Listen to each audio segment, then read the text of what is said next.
todo lo que eso conlleva.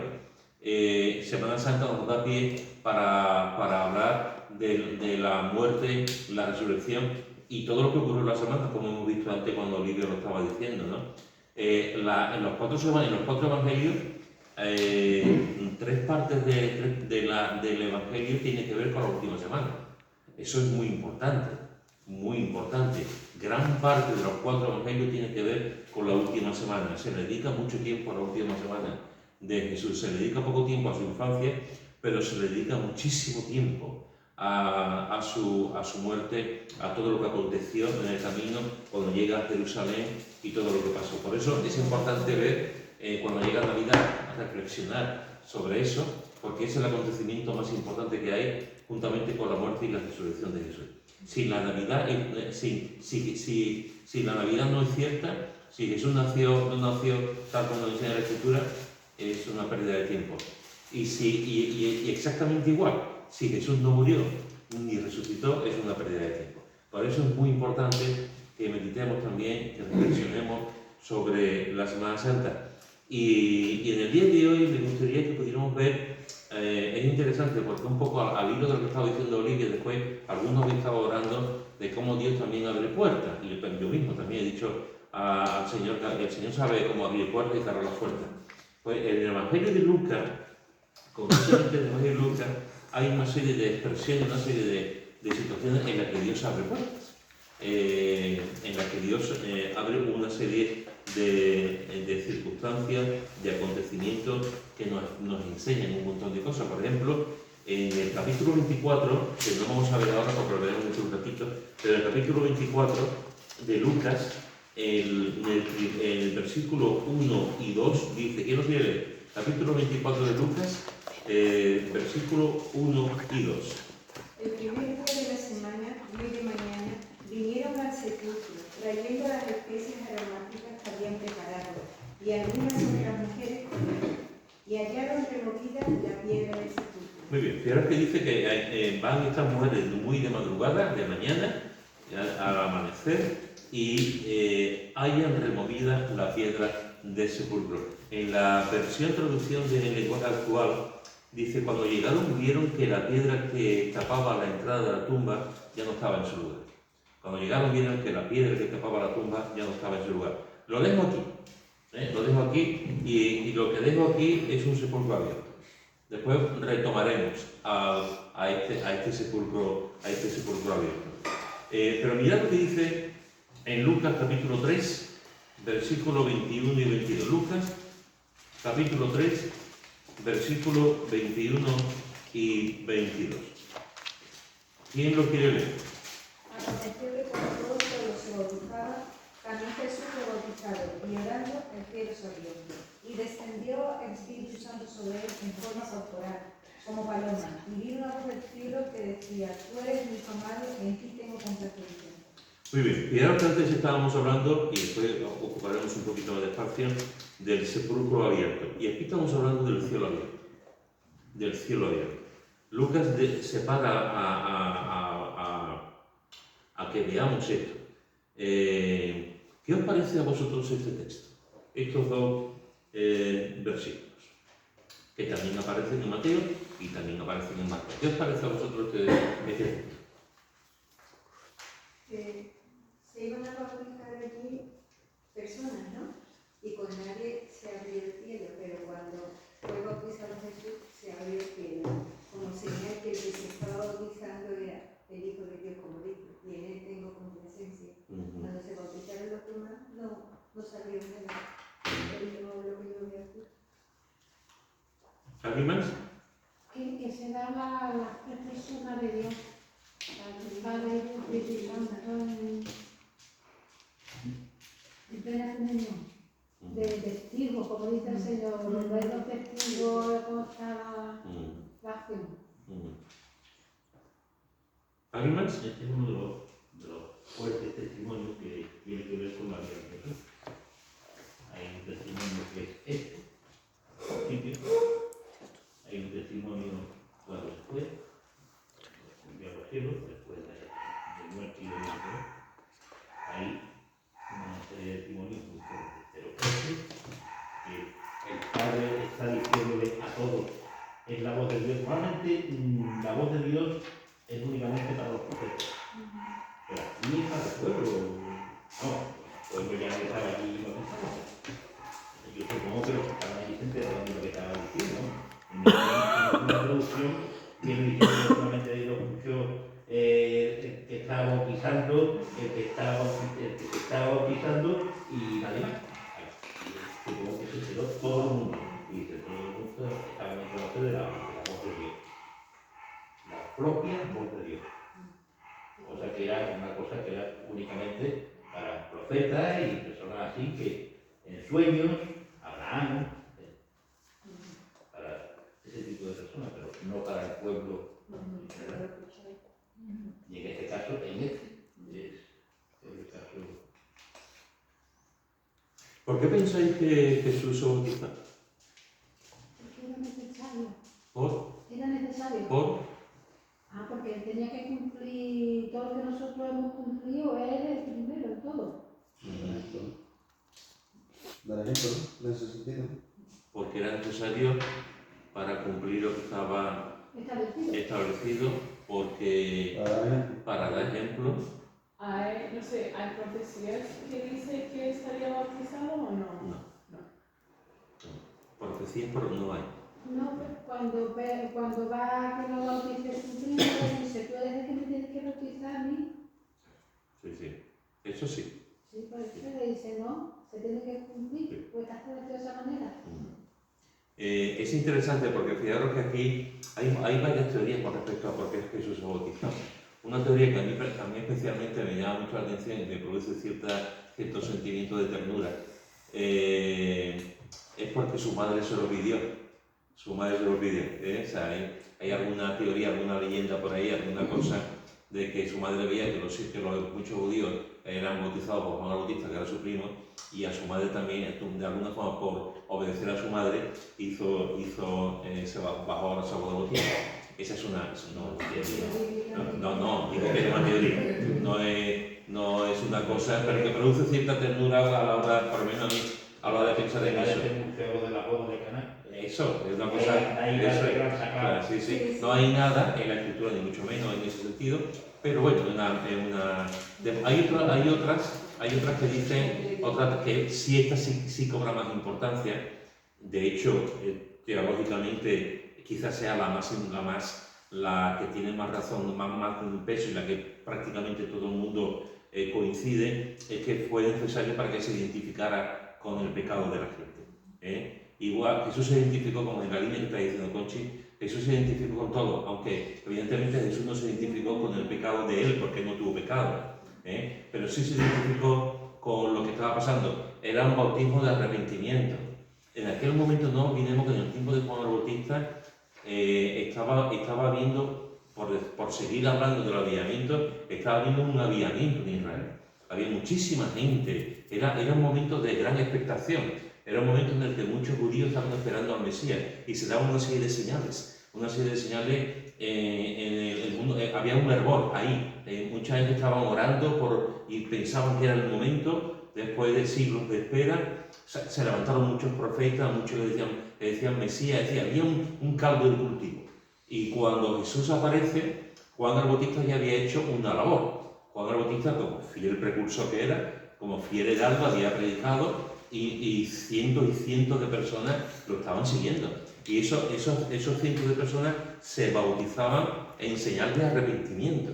En señal de arrepentimiento por sus pecados. Entonces, era como una especie de señal también de que Jesús también se identificaba con el pecado. Ahí viene lo que estaba diciendo Conchi también, cuando Jesús, yo me imagino la escena de Juan el Bautista bautizando a la gente. Y no olvidemos nunca que cuando hablamos de bautizar estamos hablando del término baptizo, que es sumergir. Sumergir, que a veces con las películas, la Iglesia Católica, con tantas cosas, no parece que con una almejita por la mano. Entonces, literalmente Jesús fue bautizado plenamente dentro del agua. Y después Pablo, Juan el Bautista, lo levanta del agua. Cuando eso ocurre, la gente estaba respondiendo al llamado al arrepentimiento. Era una señal de arrepentimiento de Juan el Bautista. Y Jesús sigue eso. No porque tuviese pecado, porque es el único ser humano que no ha tenido pecado. Simplemente era para identificarse con el pecado de la gente. Esa es, digamos, lo que los eruditos, la mayoría de los comentaristas y en la iglesia, normalmente es lo que todo el mundo entiende. También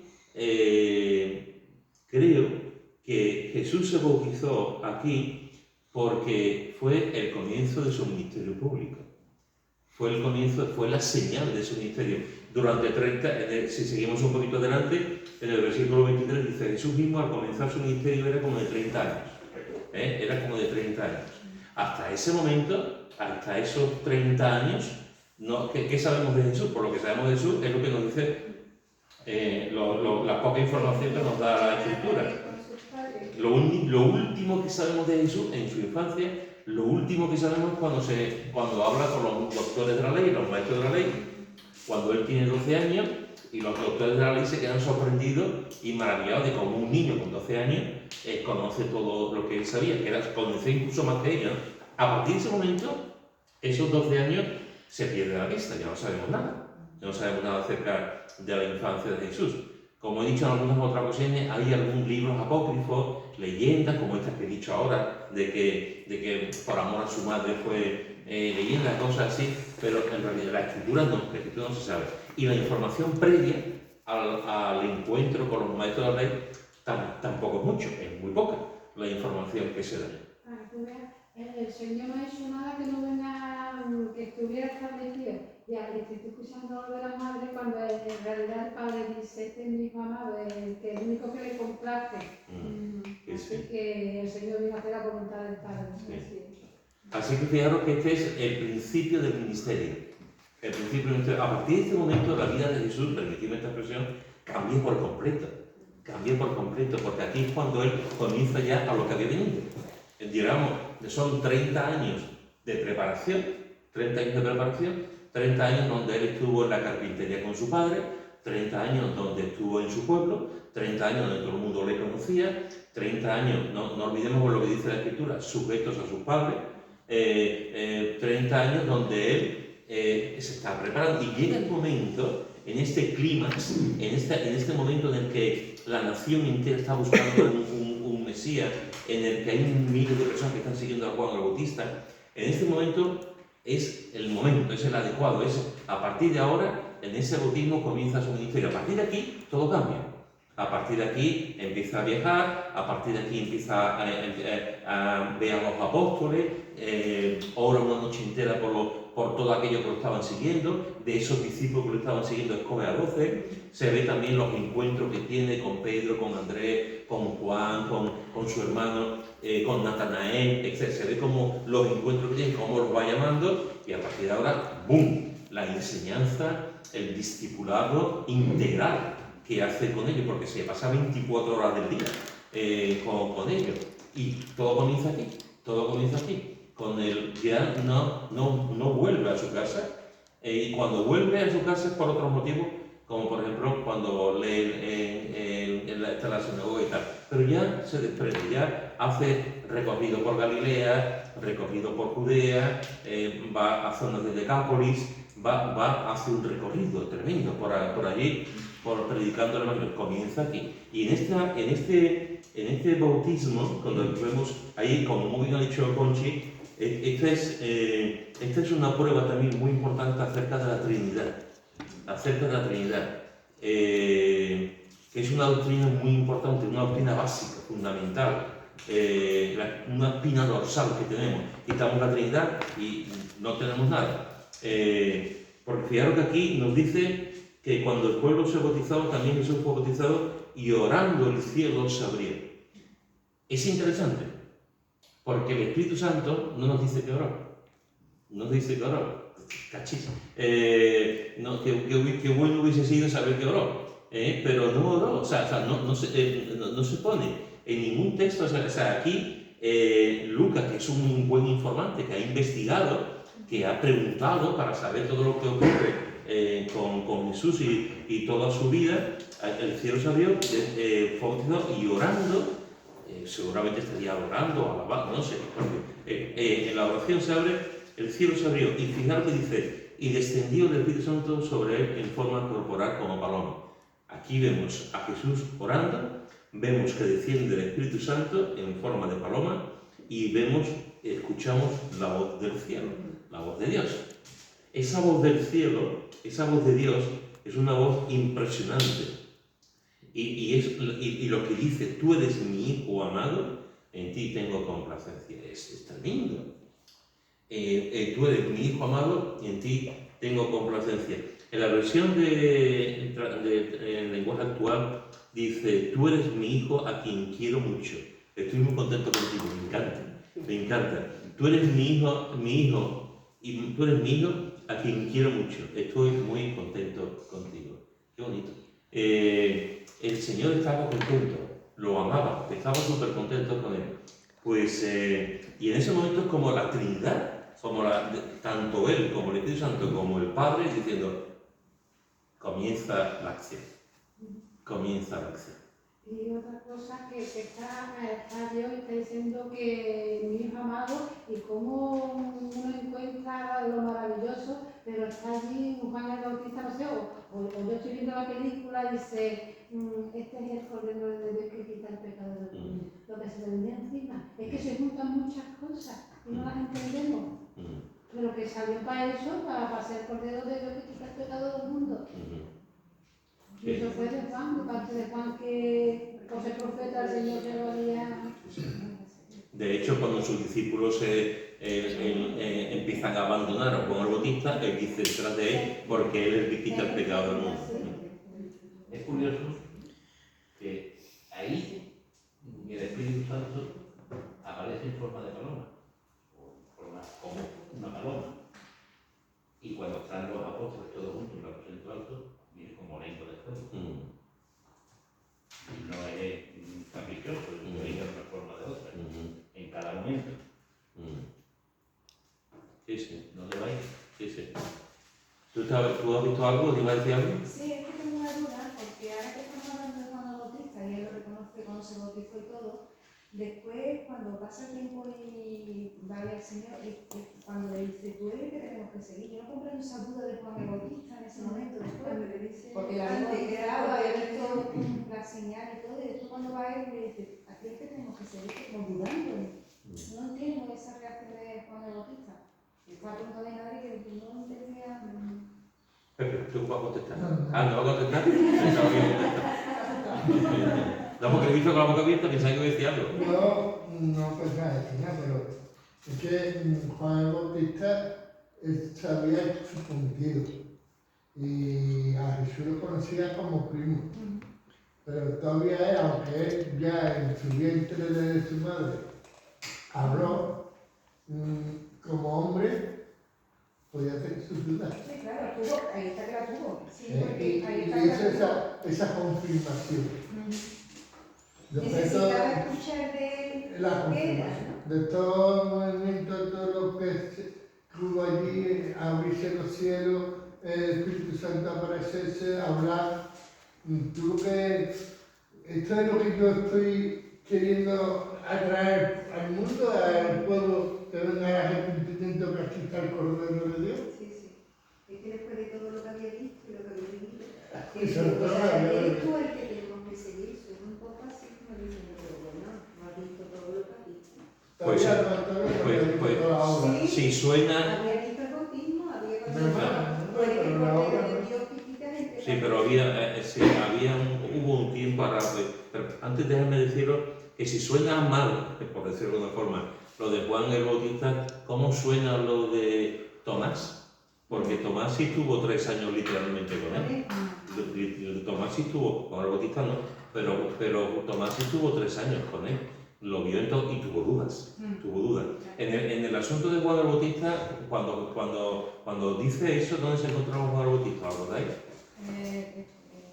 De vacaciones de Madrid, en la cárcel, que estaba de vacaciones de Madrid. Cuando dice eso, se encuentra en la cárcel. De hecho, lo mata Juan el Bautista, o sea, lo mata, Herodes lo mata, le corta la cabeza. Juan está en la cárcel y está pagando un precio enorme. Cuando Juan el Bautista se despide de Jesús, Y él dice, he aquí el Cordero de Dios que quita el pecado del mundo, seguirle, ya perdemos la pista de Juan el Bautista. Ya los evangelios se centran en Jesús y el precursor, el heraldo, ya desaparece, ya desaparece. Y encontramos a Juan el Bautista mucho tiempo después en la cárcel. Y en la cárcel, claro, ha pasado un tiempo, un año y medio, 2 años, ha pasado mucho tiempo. Y Juan se está preguntando, ¿qué está ocurriendo? Juan, de alguna forma es lícita la duda. Yo creo que la gente pensaba que iba a ser un revolucionario como él, porque era un revolucionario. Juan Sí, tenía un carácter Jesús también. venía más calmado, venía más contemplado. Entonces, yo creo que él estaba también, dice, bueno, que yo estoy en la cárcel y Jesús, no olvidemos que le está diciendo, decir a Juan el Bautista, el mayor profeta que ha habido. El mayor profeta, decirle que he curado, que he sanado, que tal y tal, para que él, antes de la muerte, supiera realmente lo que estaba pasando. Pero claro, estaba en la cárcel, se había despegado el ministerio de Jesús, no había teléfono, no había móvil, no había periódico, él no sabía lo que estaba pasando y Jesús tiene que decirle esto. Pero la duda no es una cosa. No es una cosa que tenga que ver, digamos, hay mucha gente de fe, la mayoría de fe que tienen dudas. No es un pecado tener dudas. La duda es un pecado cuando te separa de Dios, cuando tú digamos, a través de la duda tienes una lejanía. Pero la duda o te aleja o te acerca. Normalmente los hombres y las mujeres de fe tienen dudas, obtuvo dudas.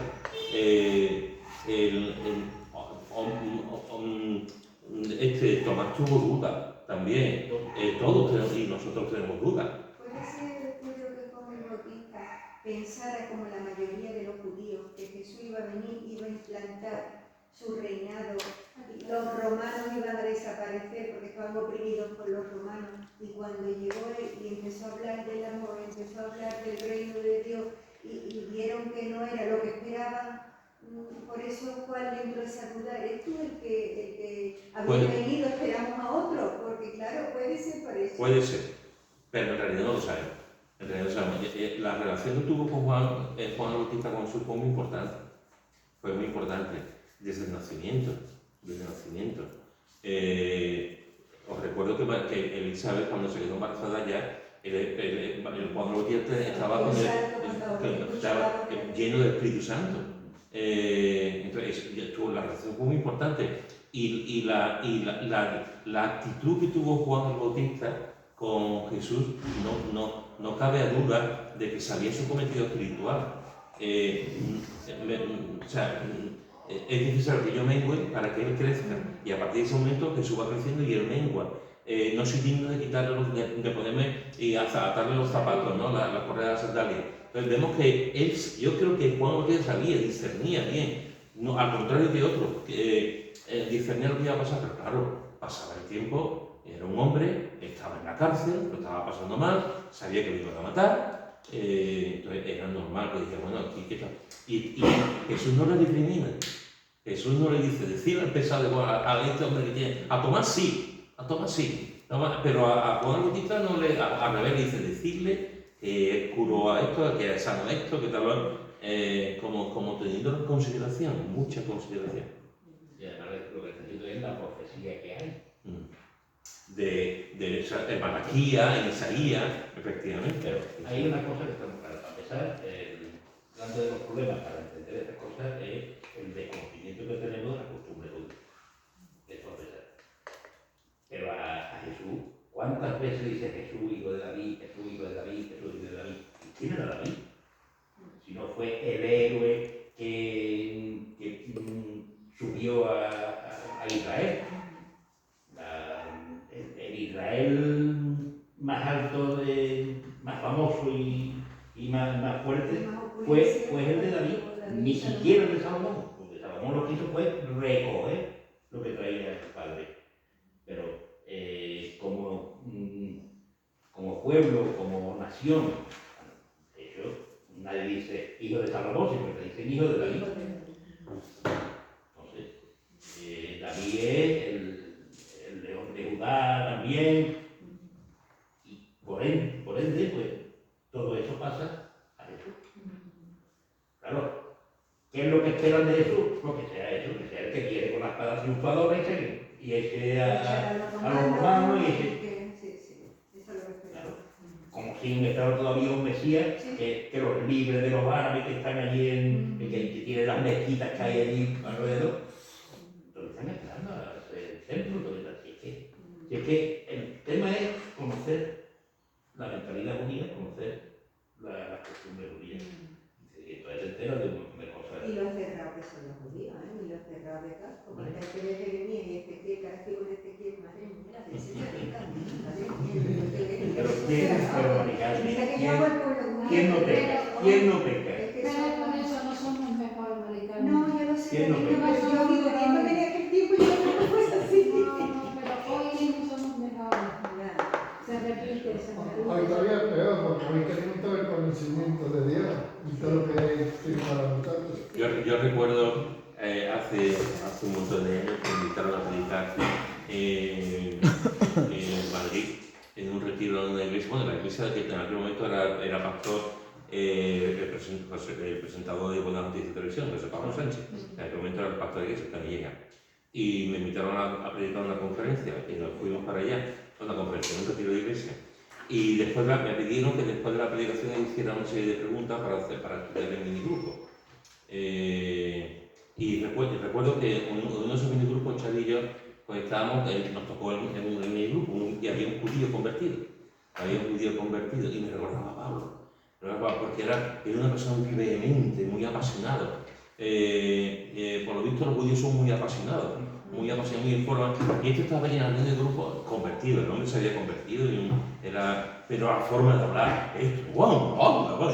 Yo decía, menos mal que sí. Decía, de alguna forma también son cada uno también dentro del lugar donde nos hemos criado, los genes que tenemos, la cultura que hemos tenido y tal, la forma, pero son gente apasionada también. Para lo bueno y para lo malo, evidentemente.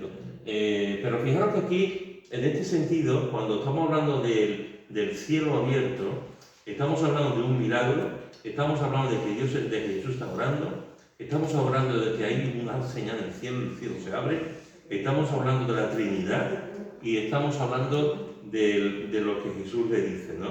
Te quiero mucho, estoy muy contento contigo.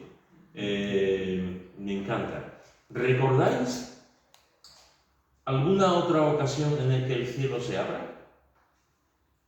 Para recoger a un corte. ¿En cuándo y dónde? No, cuando dice de aquí a mañana el cielo se abrirá y fue cuando una luz muy grande en la tierra. Los dos que pisaron, como el pisoteó al que decía que como que no se creía de que Dios, mañana la semana estará tirada por los cielos. Adiós, dice.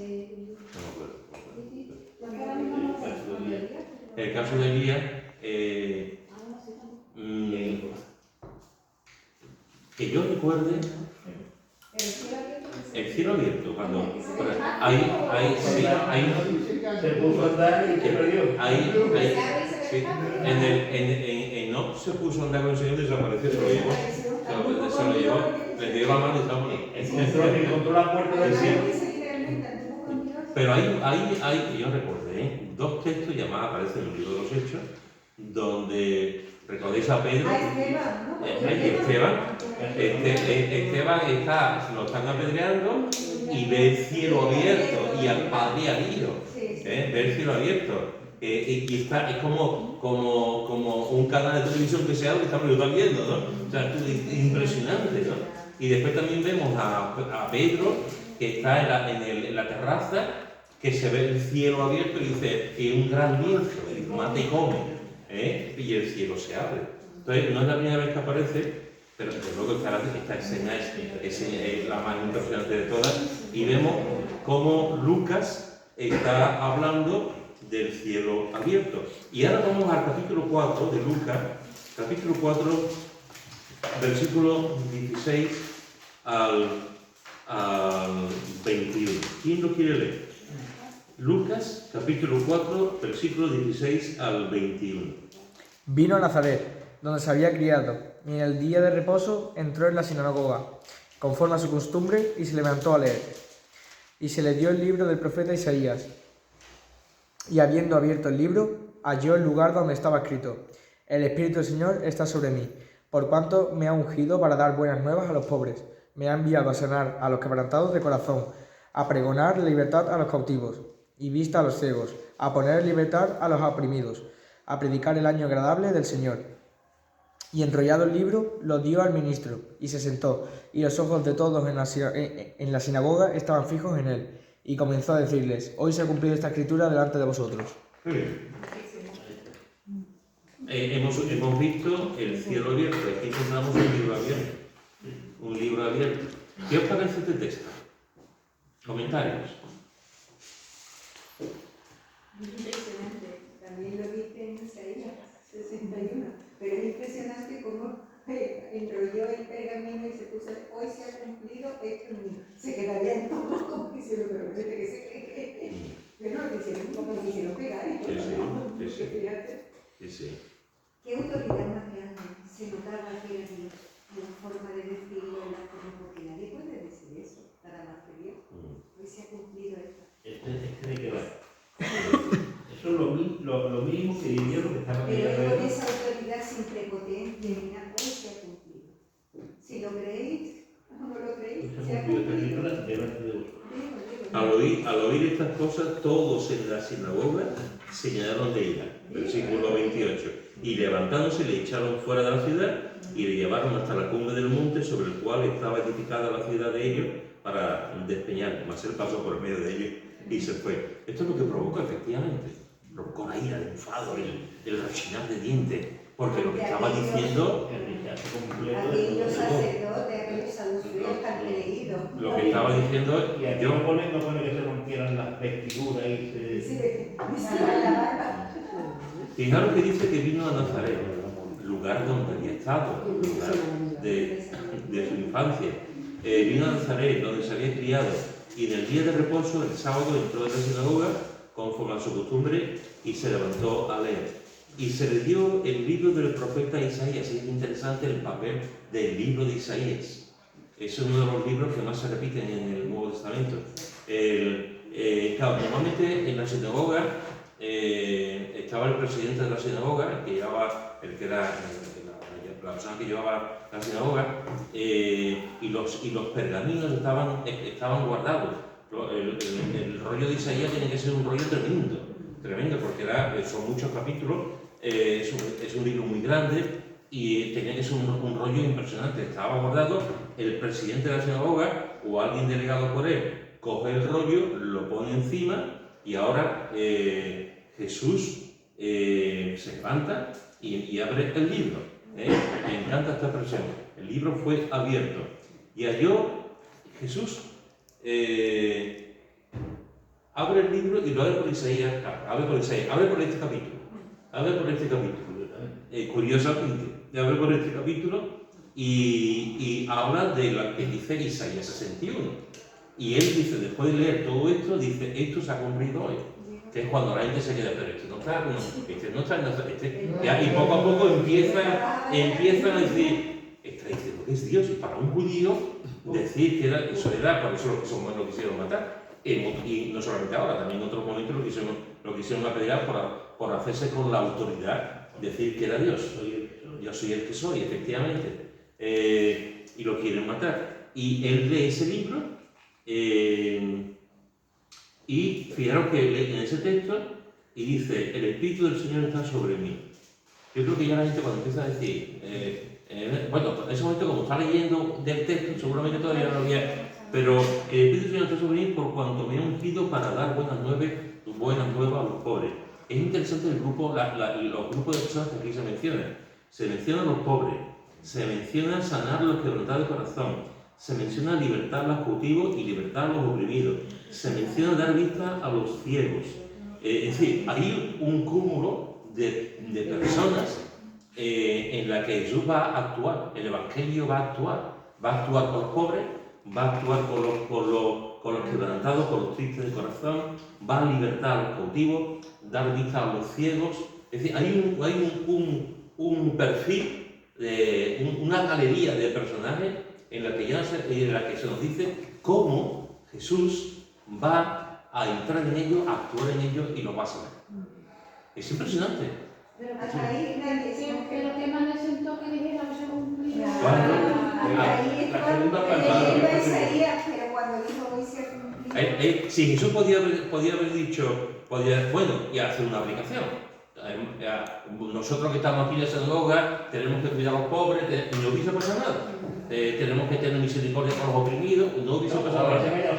O hubiese callado, al leerlo y ya está. Pero cuando dice a predicar el año agradable del Señor, enrollando el libro, le dio al ministro y tranquilamente se sentó. Dice, se sentó. Y los ojos de todos en la sinagoga estaban fijos en él. Estaban fijos en lo que había leído y lo que había hecho, se había sentado y comenzó, y aquí está el kit, comenzó a decir, hoy se ha cumplido esta escritura ante vosotros. Ya estaba, ya ahí se vio, y estaban maravillados. Al principio fijaros que dice que todos daban buen testimonio de él, y estaban maravillados de las palabras de gracia que salían en su boca, y decían, no es este hijo del carpintero de José y tal, pero poco a poco fueron diciendo, ¿cómo? Y se fue liando, hasta que tuve que quisieron matar. Pero y todo fue porque abrió el libro por Isaías 61. Y otra cosa es que se sentó, porque el que se sienta es el que tiene cátedra. Porque antes los profesores no eran como antes, que se ponen ahora de pie todos sentados, no. Antes era el que enseñaba se sentaba. De hecho, hay algunos eruditos que dicen que en ese texto, cuando Jesús se sentó, predicó. O sea, hay algunos que dicen, por eso mismo, por lo que está diciendo Conchi, cuando Jesús empieza a predicar en el Sermón del Monte, recordé que Jesús se sentó, porque es la cátedra de Moisés. Esa era donde la idea era que los maestros, no como hoy en día, que los maestros están de pie, en aquel momento, y en la cultura griega también, se sentaban. Entonces, y al decir, es como si Jesús hubiese estado leyendo el texto, se sienta y a partir de sentarse comienza la predicación. Es lo que dicen algunos eruditos, que esa predicación, si fue así, no está registrada, porque el autor Lucas lo que le da importancia es al texto. Pero dice que se sentó Sí, sí. y se deduce. Se deduce, por eso Los ojos de todos se quedaron mirando a él. se deduce a partir ¿qué iba a decir? Y dijo, ahora se ha cumplido. Las catedrales. Al día de hoy los judíos, es que yo no entré porque las mujeres no podían entrar, pero Antonio sí, al lado del muro del ornamento está una especie de habitación y los judíos se meten allí y se sientan con los pergaminos y allí se ponen a leer sentados. Pero dice Antonio, por lo menos había 30 o 40, todos con los criados son ortodoxos, mayoría, y siguen leyendo los pergaminos allí sentados. Sí, todo lo que es el Pentateuco, me imagino. O Isaías también. Sí, hay unos profetas que lo saben. Una cosa que he escuchado ahora poco, que tienen prohibido que lean Isaías 53, porque se lo aplican a Israel. Y entonces no cuadran de ningún. Y entonces le tienen prohibido que Isaías 53 lo lean. Porque es el retrato de Jesús. Sí. Isaías 53, a partir de cierta edad se puede leer en los judíos, está prohibido, pero sobre todo a partir de cierta edad, digamos que tienen un poco de libertad para leerlo, y siempre con algún maestro para su lado, porque normalmente la tradición judía siempre ha hecho referencia a eso, de un tiempo, porque durante mucho tiempo la traducción judía también hablaba del Mesías, en ese capítulo. Lo que pasa es que llegó un momento en que un rabino comentó que ese texto hablaba de Israel, y que lo que está diciendo hablaba de Israel, pero claro, es muy difícil. Exegéticamente, hermenéuticamente, tú lees eso y tú dices que no cuadra por ningún lado, que sea acerca de Israel. Entonces es verdad que tienen prohibido, y si lo leen con alguien mayor, evidentemente una persona adulta, y con alguien que digamos un maestro, un rabino o alguien que lo pueda. De eso, de algunos que se ponen a leerle a los judíos, esa es parte de Isaías, y también está refiere. Sí. El ejemplo más claro que tenemos es el eunuco. El único está leyendo Isaías 53 y va Felipe y le dice, ¿entiendes lo que lees? Y Felipe le dice, ¿cómo lo veo en internet si no hubiera nadie que me enseñara? Y entonces él hace la labor de maestro. Pero esa labor de maestro no es de Israel, está diciendo que es de Cristo. Y fue cuando conoce a Cristo y se bautiza y tal. Efectivamente, es un texto demoledor. Pero fijaros que aquí, en este texto, me encanta cómo lo que ocurre, Jesús se otorga, y no se otorga con orgullo, como diciendo, yo soy, no, es que yo soy Dios, es que yo soy Dios. Como dice en otros momentos, yo y el Padre no somos, ¿no? Pues el que me ha visto a mí ha visto al Padre, ¿no? Entonces, en este sentido, está haciendo una declaración de interés. Si antes hablamos de la Trinidad, con los cielos abiertos en el bautismo, ahora estamos hablando del libro abierto en el que se dice que Jesús es Dios. Y que se ha cumplido literalmente en él. Es que aquí en Lucas está el bautismo, que es el comienzo de la vida pública de Jesucristo. ¿Ante quién? Ante el que va por delante de él allanando el camino. Después está el principio de la vida pública de Jesús ante Satanás. Y después está lo mismo ante los señores los religiosos, ante esas personas que están conduciendo la religión de Israel, la religión mosaica, ¿no? O sea que va a cada uno, porque además Lucas, una de las cosas que tiene es que no escribe de cualquier forma ni en cualquier, no sé, que es ordenado escribiendo. Y aquí lo vemos perfectamente cómo primero se presenta ante los que están bautizándose allí, sobre todo en el que bautiza, el que lleva el que va por delante de él, que va llenando su camino. Después, con las tentaciones ante Satanás. Tú, sí, has venido a tentarme, pero aquí estoy. Y no has podido, no has pasado de la tentación. Y después, a los sacerdotes. Los que estaban allí en el templo, en la sinagoga, y Y no solamente a los sacerdotes, que también, o sea, aquí había gente del pueblo. En la costumbre judía era, la vida, digamos, la vida espiritual tenía que ver con el templo, pero después en la vida diaria era la sinagoga. Entre los judíos, cuando si había 10 familias que eran judías en un pueblo, en una ciudad, se podía abrir una sinagoga, pero tenía que haber 10 familias y se abrió una sinagoga. Y había muchas sinagogas en muchos sitios. Y en esa sinagoga, que se veía la palabra, que se oraba, etc., es cuando el Señor hace este anuncio, diciendo, soy yo. Cuando abre este precioso libro de Isaías. Y si nos vamos al capítulo 11,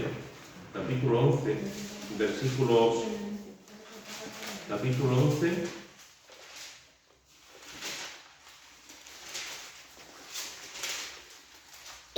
versículos 9 y 10. ¿Quién lo quiere leer? Lucas, capítulo 11, 9 y 10. Y yo os digo, pedid y se os dará, buscad y hallaréis, llamad y se os abrirá. Porque todo aquel que pide recibe, y al que busca halla, y al que llama se le abrirá. Muy bien, hemos visto el cielo abierto. Hemos visto el sepulcro abierto, que no sé si nos va a dar tiempo de verlo otra vez. Y ahora estamos viendo qué se abre aquí.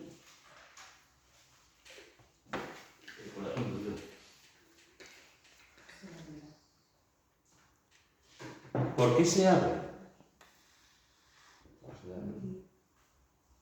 ¿Porque han reclamado algo? ¿Porque han escrito un documento? ¿Por qué se abre aquí? ¿Qué es lo que abre? ¿Pero por qué? ¿Cómo? Sí, pero ¿cómo? Sí, pero antes ha pasado algo. ¿Qué dice en el versículo 9? Pedid. Y yo os digo, pedid y se os dará, buscad y haréis, llamad y se os dará. Todo comienza con la petición. Si vemos los versículos anteriores son unos versículos que nos enseñan a orar de una forma tremenda, ¿no? Y fijaros que dice, ¿quién de vosotros que tenga un amigo va a ir, en versículo 5, va a ir a medianoche y le dice, amigo, préstame 3 panes, porque un amigo mío ha venido a mí de viaje y no tengo que ponerle delante?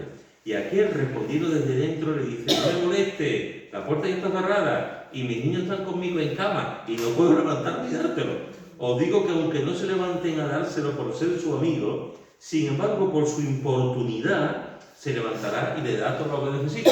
Y ahora Jesús dice, pedid, si un amigo importuno, a las 4 de la mañana, Joaquín, abre, que ha venido un amigo y tengo que darle de comer, que no tengo, Joaquín, abre. Y Joaquín, que no puedo, que estoy, Joaquín. Y ya dice, bueno, ya me fui a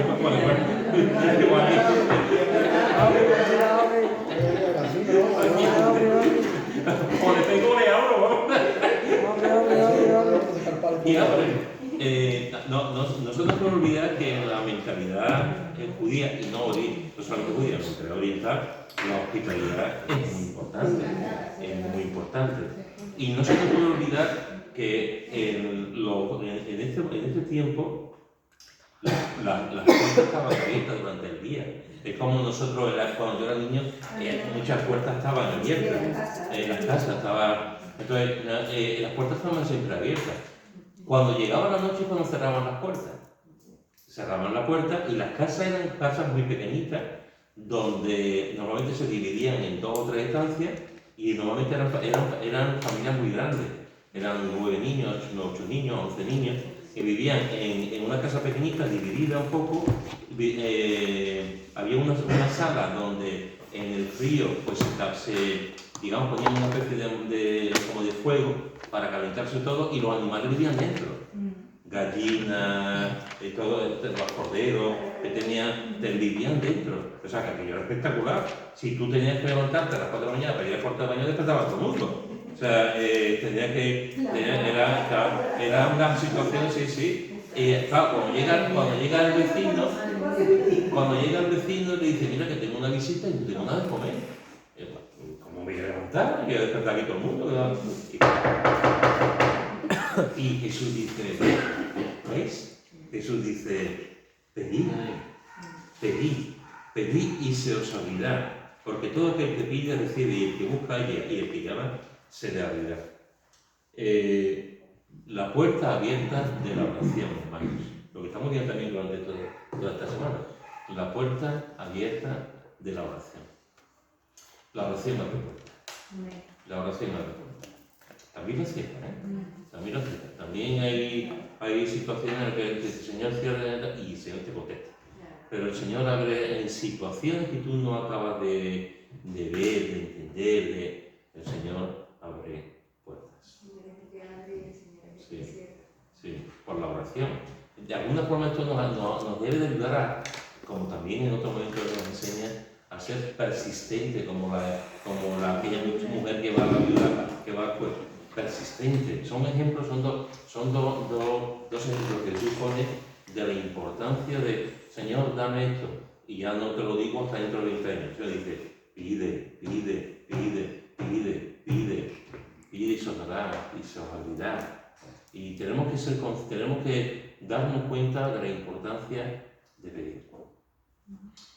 Evidentemente tenemos que tener mucho cuidado con eso. Si yo le pedí al Señor, te pido que el próximo viernes, cuando se abra, cuando la lotería son los viernes, ¿cuándo es la lotería? Los viernes, todos los días, ¿no? Todos los días. Pero yo sé que los viernes hay algo, los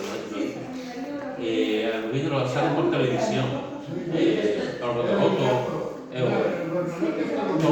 Bueno, pues si yo le digo al Señor, que me toque la hora de la boda loto, que me toque, no estoy yo seguro si me va a responder, porque son oraciones que tienen que ver con el egoísmo y con la mente, para mi propósito. Pero cuando son oraciones para su gloria, y oraciones que van en el camino que Él nos enseña, el Señor dice, pedid. Yo no voy a decir, Señor, que un rayo caiga encima de este hermano y lo mate. No, porque si no voy a decir, oye, Pedro, que oración no te voy a contestar a Pedro, te tengo que disciplinar, igual que tengo puesto de amor, ¿no? Lo puedo decir, pero no va a contestar. Pero cuando decimos oraciones que son agradables a Él y son para bendecir y para glorificarlo, para bendecir a otros, pedir y sonreír. Por eso ya te lo digo a Juan y a Francia. Sí, Ah, ¿verdad? sí. Es que hay un rayo Dos piedras. de trueno, Sí, sí, que el apóstol del amor, que fue cambiado. Lo que no es de la Bueno, familia, nos vamos a quedar aquí, ¿eh? Nos vamos a quedar aquí porque todavía me queda alguna, pero lo vamos a dejar para dentro de 2 semanas. Hemos visto hoy 4 puertas, en realidad hemos visto 3, porque me quiero centrar más en la puerta del sepulcro, pero ya lo veremos dentro de 2 semanas.